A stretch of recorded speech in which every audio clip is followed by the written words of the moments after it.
আলাইকুম। আমরা এখন শুরু করতে যাচ্ছি বিয়ে গন্ডগোল নাটক। আপনারা একটু অপেক্ষা করে বসুন।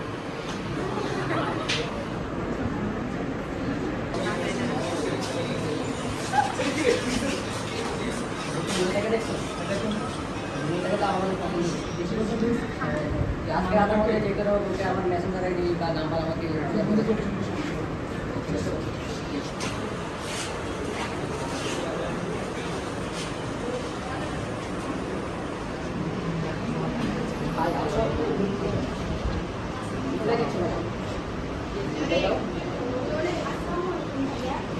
ভাইয়া ভাইয়া কেন আমার আমার নাম ধরে রাখতে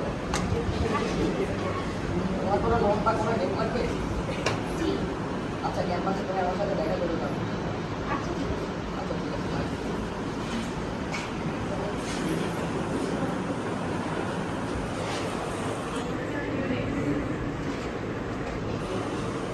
অনেকেই তোমাকে দেখবে। তুমি তো তোমার সিজি নিয়ে দেখো। কি করবো বলো, পড়াশোনা কি চাপ? তুমিও তো লিখে থাকো। তুমি থাকো তোমার সিজি নিয়ে, আমাকে তোমার কোনো দরকার নেই। রাগ করছো? আমি তোমার সাথে কেন রাখবো? আচ্ছা বুঝতে পেরেছি, তাহলে চলো একটা মেয়েদিকে দেখা করবো। আচ্ছা ঠিক আছে।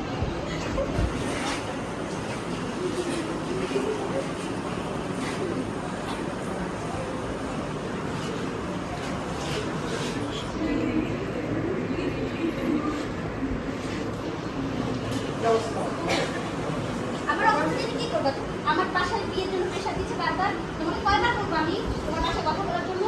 এত তাড়াতাড়ি বিয়ে? তুমি জানো না তোমাকে বিয়ে করার জন্য আমি কত কষ্ট করতেছি সিটি নিয়ে, তারপর তাহলে পড়াশোনা নিয়ে দেখা যাবে। ওখানে তো সিটি ক্যারিয়ার থাকে, তুমি আমার সাথে প্রেম করতে গেলে।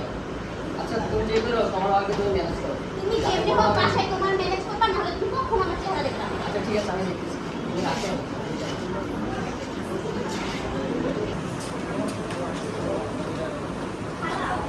কি হইছে?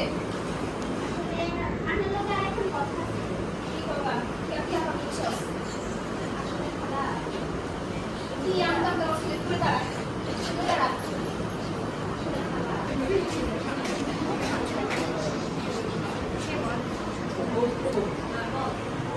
অনেকদিন ধরে আপনাকে একটা কথা বলতে চাই। কি কথা? কিন্তু আসলে আমি তো একটা মেয়েকে পছন্দ করি, আমাকে বিয়ে করতে চাই। মেয়েকে পছন্দ করছ মানে? তুই না সেকেন্ড ইয়ারে? তুই বিয়ে করবি। প্রথম থেকে আমি ওকে অনেক পছন্দ করি, ওকে আমি বিয়ে করতে চাই। তো, ছবি দেখি। ও, মেয়ে খারাপ না। কোন জায়গা? আমি তো আসলে নোয়াখালী। নোয়াখালীর মানে? বইটা বিয়ে করতেছস? তোর বাপ শুনলে? বইটা তো দিয়েছে, ভালোবাসা তো দিলাম না।